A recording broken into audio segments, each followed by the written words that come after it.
Hello everyone, welcome back to my channel. आज की video में हम लोग MAHI माही 101 में एक क्वेश्चन जो कि आपका कई बार एग्ज़ाम में पूछा जाता है, तो उसी क्वेश्चन के ऊपर आज हम बात करने वाले हैं। साथ ही साथ हम देखेंगे कि आपको इसका आंसर कैसे लिखना है।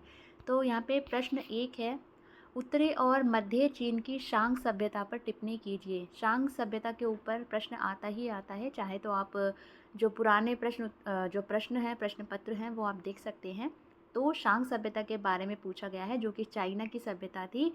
MAHI 101 में बेसिकली 4 सभ्यता के बारे में बात की गई है, जो हड़प्पा सभ्यता है, मेसोपोटामिया सभ्यता, शांग सभ्यता और एक अभी मुझे ध्यान नहीं आ रही है, 4 सभ्यताओं की बात की गई है इसमें।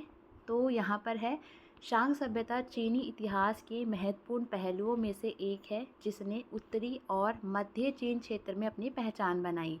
जहाँ पे लगेगा कि समझाना है वहाँ मैं समझा दूँगी, बाकी बहुत ही ईजी लैंग्वेज में मैंने इसे लिखा हुआ है।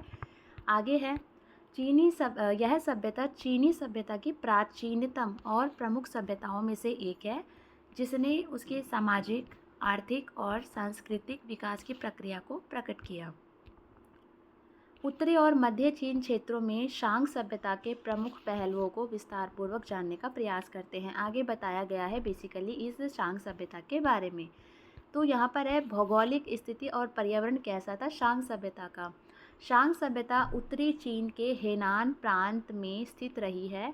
ये कौन से प्रांत में है ये भी आपको एग्ज़ाम में लिखना है। जब आप कुछ फैक्ट्स अगर पेपर में लिखते हैं तो वो आपको हेल्प करते हैं अच्छे मार्क्स दिलाने में। और मैंने अपने मार्क्स भी शेयर किए हुए हैं। मेरे MHI 101 में कितने मार्क्स आए थे, तो मैं कमेंट सेक्शन में लिंक दे रही हूँ, तो आप उस पर क्लिक करके मेरे मार्क्स भी चेक कर सकते हैं।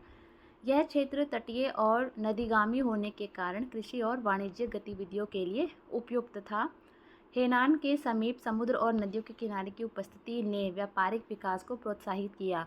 ये बात हम सभी जानते हैं, जो हमारी सभ्यताएं हुई हैं ये किसी न किसी नदी के किनारे बसी हैं, और जब नदी के किनारे है तो वहाँ पर व्यापारिक विकास को, जो व्यापार होता है वो ज़्यादा होता है, उसको प्रोत्साहन मिलता है।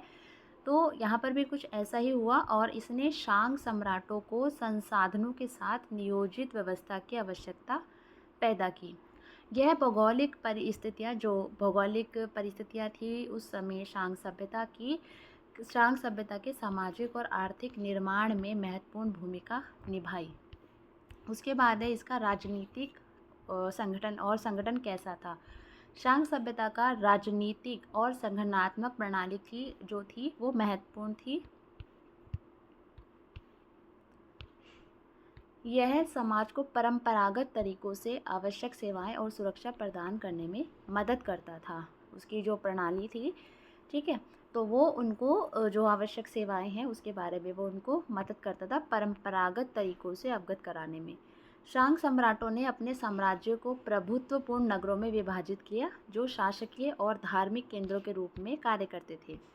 यह संगठन समाज की विभिन्न वर्गों को सम्मिलित करने में मदद करता था और समाज और सभ्यता के सार्वभौमिक विकास को समर्थन देता था। ठीक है, तो ये बेसिकली यहाँ का समाज कैसा था वो यहाँ पर बातचीत की हुई है। अब इसकी आर्थिक प्रणाली कैसी थी शांग सभ्यता की आर्थिक प्रणाली भी उसके समाज के विकास में महत्वपूर्ण भूमिका निभाती है। देखो, जब भी आप एग्ज़ाम में लिख रहे हैं तो आई नो कि मोस्टली कैंडिडेट क्या करते हैं कि पैराग्राफ की तरह लिखते चले जाते हैं, बट आप ऐसे पॉइंट टू पॉइंट लिखते हैं तो आपको ज़्यादा मार्क्स गेन करने में हेल्प होती है। तो आप इस तरीके से लिखेंगे तो थोड़ा सा आइडिया लेके तो आपको हेल्पफुल रहेगा। यह व्यापार, शिल्प और कृषि के क्षेत्रों में सक्रिय थी। सोने, चांदी, तांबे और अन्य महत्वपूर्ण धातुओं की खोज और खनन शांग सभ्यता के व्यापारिक गतिविधियों का महत्वपूर्ण हिस्सा थी। ठीक है, वहाँ पे खनन वगैरह भी होता था।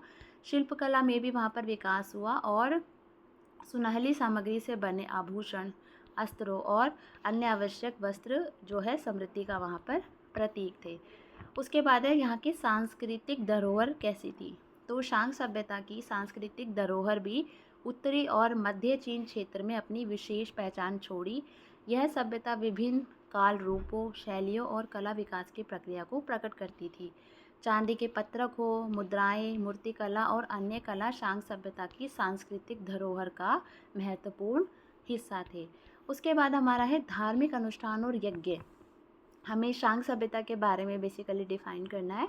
तो ये सारे पॉइंट्स अगर आप याद रखते हैं तो अंदर आप अपनी मर्ज़ी से बना के भी लिख सकते हैं, अगर आपको कॉन्सेप्ट क्लियर हो जाता है तो।